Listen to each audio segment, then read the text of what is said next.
청소하면서 늘 듣던 채널에 제가 이렇게 사연을 보내는 날이 오다니 정말 신기할 따름이네요. 저는 늘 젊게만 살고 싶은 40대 여성입니다. 서울 노원구에 거주하고 있어 시댁과 친정 모두 다 가까운 편입니다. 처음부터 가까운 것은 아니었는데 살다 보니 다 가깝게 사라진 것 같아요. 저는 창남의 맏며느리로 살아오면서 처녀 시절에는 그래도 되게 조용조용하다, 여성스럽다 등의 이야기를 많이 들어왔지만 어느 순간부터 다른 사람들은 저보고 성격이 세다 라는 말을 많이 했어요. 처음에는 그게 참 듣기 싫었는데 시간이 지나고 보니 차라리 세게 보이는 게 좋더라고요. 제가 이런 생각을 하기까지에는 시댁의 가장 어르신이 저희 시아버지 때문인데요. 저희 시아버지는 정말 누가 봐도 아직 옛날 시대에 살고 있는 분이라고 할 수 있어요. 그걸 알게 된 건 결혼하기 전부터 알았어요. 저와 남편은 회사의 사내 커플로 결혼하게 된 케이스인데요. 남편의 똑부러진 성격과 온화한 마음에 제가 먼저 반했어요. 근데 남편이 저를 많이 거절을 그때 하더라고요. 그래서 왜 자꾸 좋다는데 그러냐 해도 그냥 웃기만 했거든요. 근데 한 번은 술 먹고 제가 사귀자고 딱 말하니까 자기는 집이 너무 엄해서 우리 집에 시집오는 여자가 너무 불쌍해서 연애를 할 생각이 많이 없대요. 우리 엄마도 늘 불쌍하다고 생각하는데 자기 와이프는 얼마나 더 그렇겠냐면서 그냥 지금의 관계가 좋다고요. 저는 처음에 그게 무슨 말을 하는지 몰랐는데 결혼을 딱 하려고 보니 알겠더라고요. 상견례를 하는데 제가 그때 정말 점잖은 투피스 옷으로 입고 갔는데 저보고 옷 지적을 하시는 거예요. 저희 부모님도 계시는데요. 옷이 너무 화려한데 결혼해서는 저런 옷 입을 수 없을 거라면서 그때 우스갯소리로 말씀하셨는데 지금 생각해보면 진심이신 것 같았어요. 또 결혼하면서 진짜 우여곡절들이 많았거든요. 그럼에도 불구하고 남편을 선택한 건 남편도 있지만 처음 뵌 어머님의 모습이었어요. 그래도 2명 중에 1명이라도 괜찮다면 저는 충분히 커버할 수 있을 거라고 생각했거든요. 그리고 남편을 설득해 연애와 결혼까지 일사천리로 진행되면서 예단도 다 생략하자고 했는데 저한테 예단 목록을 들고 오셔서 고모님들 한복에 뭐 이불에 다 해와야 한다면서 그래야 우리 집 며느리가 될 수 있다고 말하시기도 했어요. 또 결혼식에서는 패백 아시죠?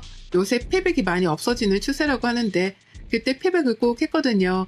근데 그 패백할 때 신랑 쪽만 아니고 저희 부모님도 받을 수 있는 거잖아요.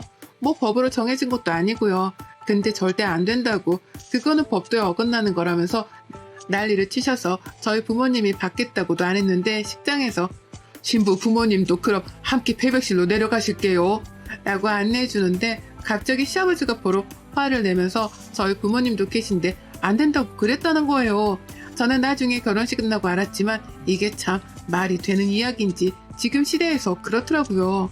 그리고 아직도 여자랑 남자는 겸상을 하면 안 되고 제사는 무조건 옷도 다 갖춰입고 지내야 한다고 하는데 그 갖춰있는 옷이 뭔지 아세요? 한복이에요. 며느리들은 당연히 한복을 입어야 한대요. 남자들은 양복 입고요. 근데 웃긴 게 고모님들은 그냥 일반 옷 입어도 아무 말 안 하는데 저랑 어머님은 한복을 입어야 한다면서요. 그리고는 절도 하지 말라고 해요.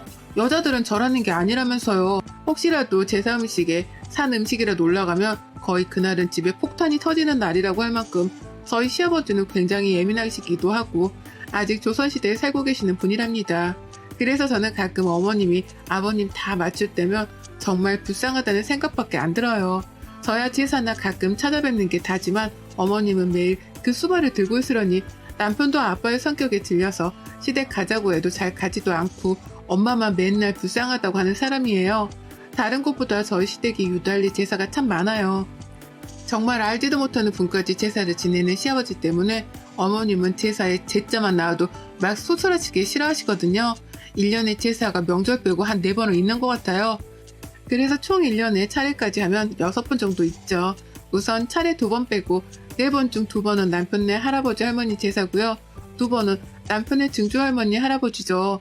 근데 보통은 다 같이 묵고 산다는데 저희 시댁은 다 각각 따로 해요. 정말 미쳐버리겠는 거죠. 저야 뭐 어머님이 아직 있어서 그냥 가서 거두는 정도인데 어머님은 제사 전날 준비부터 시작해 음식을 다 만드시니까 맨날 끝나고 나면 병이 나실 정도라니까요.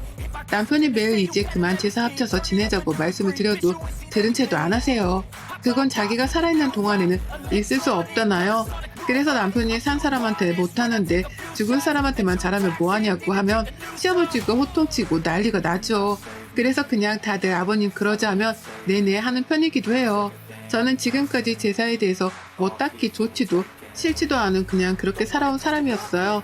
다들 그렇게 제사가 많으면 힘들지 않냐 하는데 물론 힘들기는 해도 어머님이 제가 늘 가서 일찍 도와드린다고 해도 오지 말라고 지낼 때나 오라고 혼자 하는 게 편하다고 늘 그러시거든요.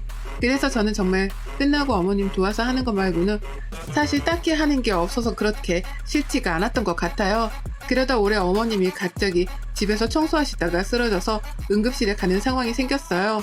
병원에서는 과로해서 그런 거라고 했지만 몸이 하루가 다르게 너무 피곤해하시고 힘들어하셔서 검사를 받아보았는데 갑상선 암이라고 하시더라고요.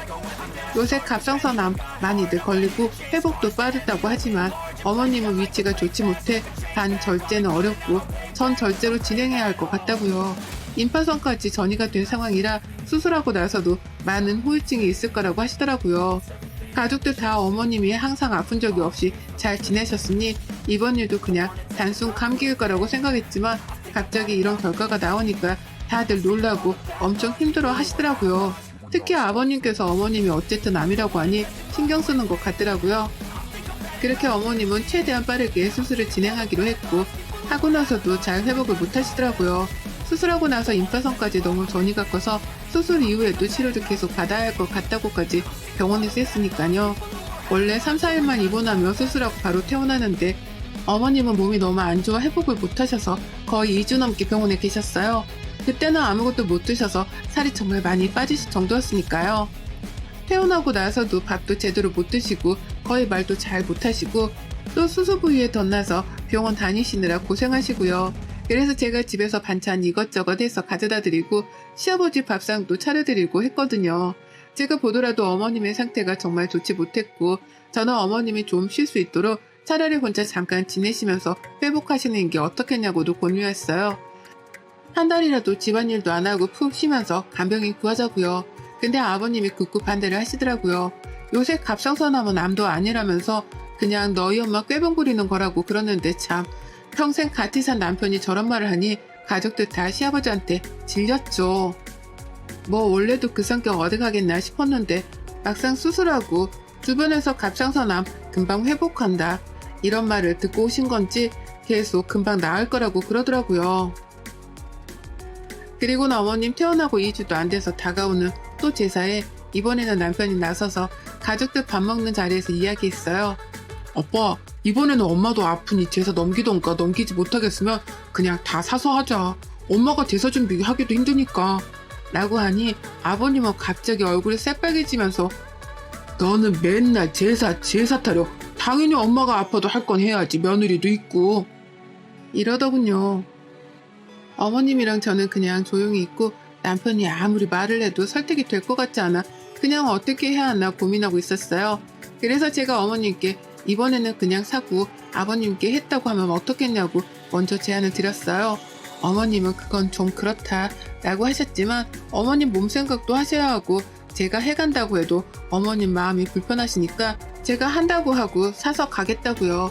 어머님이 알겠다고 하셔서 열심히 만든 것처럼 보이게끔 제사 음식을 사서 나갯나통에 넣어서 가져갔어요. 다행히도 그때 아버님이 눈치를 못 채서 이래저래 잘 넘어가긴 했어요. 근데 사서 하니까 돈도 절약되고 진짜 편한 거예요. 업체에 의뢰만 하면 아예 제가 원하는 대로 다 만들어서 배달해 주시니까 뭐 장볼 필요도 없고 넣기만 해서 차리기만 하니 어머니께 앞으로는 그냥 이렇게 하는 게 어떻겠냐고 했죠. 솔직히 돈도 훨씬 더 절약되기도 하고요.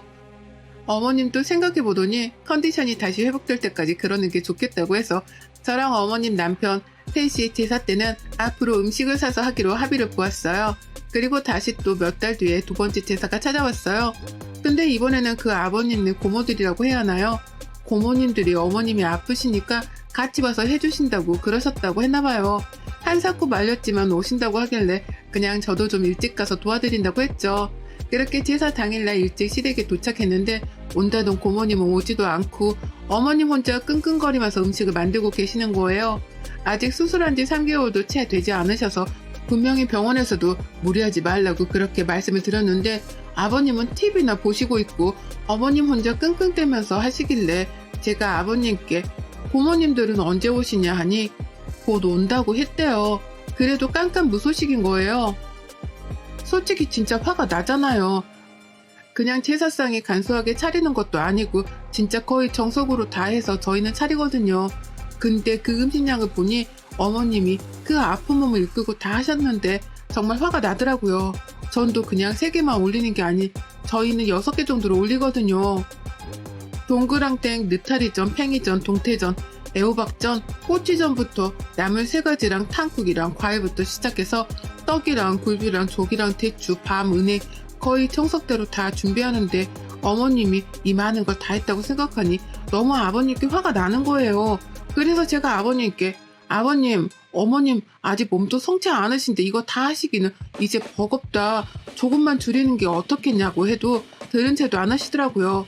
그렇게 어머님이 하신 음식을 다 갖다 드리고 아버님이 제사상을 차리시는데 상에 고사리랑 도라지 없다고 왜 안 했냐고 이렇게 할 거면 뭐하러 제사를 지내냐고 어머님께 막 뭐라고 하시더라고요. 어머님이 장 보니까 중국산이 너무 많길래 이번에는 못했다고 했는데 계속 그걸로 아버님이 궁시렁궁시렁 거리는 거예요. 그렇게 차리고 있는데 고모님들이 오셨더라고요. 오시더니 하시는 말씀이 차가 막혀서 늦었다. 일이 늦게 끝났다. 언니가 고생해서 어떡하냐 등등의 뻔뻔한 변명만 늘어놓더라고요. 그렇게 제사를 지내려고 하는데 꼬치전이 올라가 있었는데 그 꼬치전이 좀 삐뚤빼뚤했나봐요. 근데 사실 사람이 만드는 건데 그럴 수 있잖아요. 제사는 정말 10분도 안 지내는데 누가 와서 그거 보나요?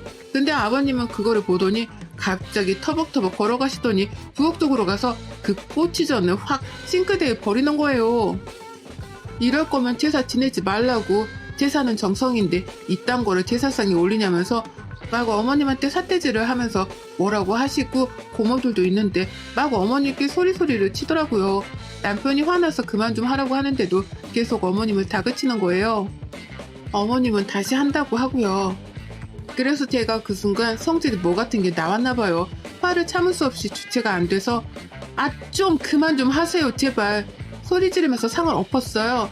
다른 그릇들은 나무로 괜찮은데 유리그릇으로 되어 있는 거 몇 개 깨졌더라고요. 보니까 저도 순간 화가 나서 엎기는 했지만 진짜 발악하면서 얘기했어요. 아버님께도 진짜 키우던 강아지가 아파도 이렇게 취급 안 하겠다고요. 어머님 안 걸리고 수술하신 지 진짜 몇 개월이나 지났다고 지금 그러시냐고 막 소리를 고래고래 질렀죠.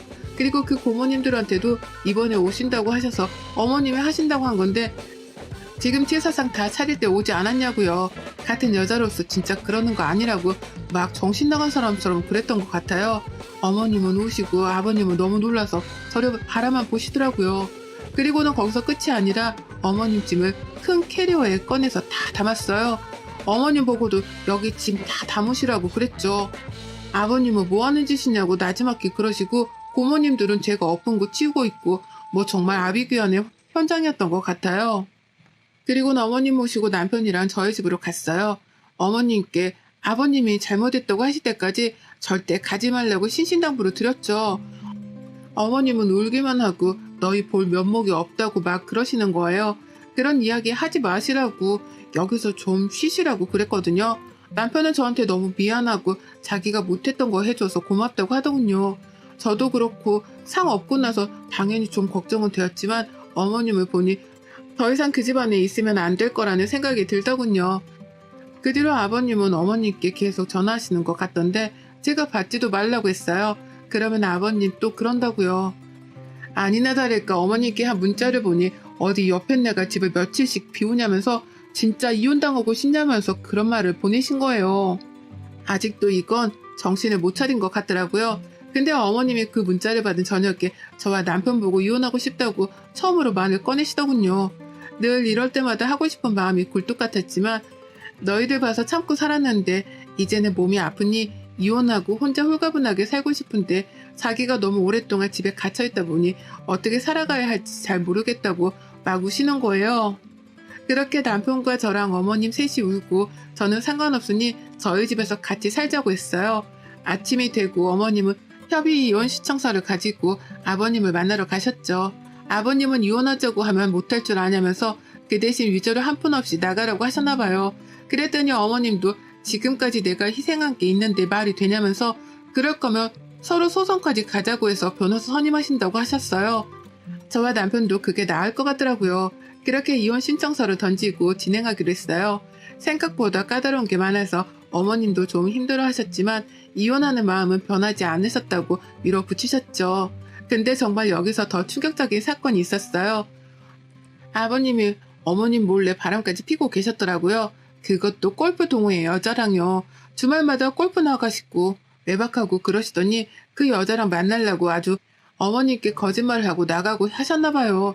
정말 가족들 모두가 충격 그 자체였고 가서 남편이 아빠한테 바람 폈냐고 따져 물으니 남자가 그럴 수도 있지 뭐 그런 거 가지고 따지러 왔냐면서 오히려 내로남불을 하셨나봐요.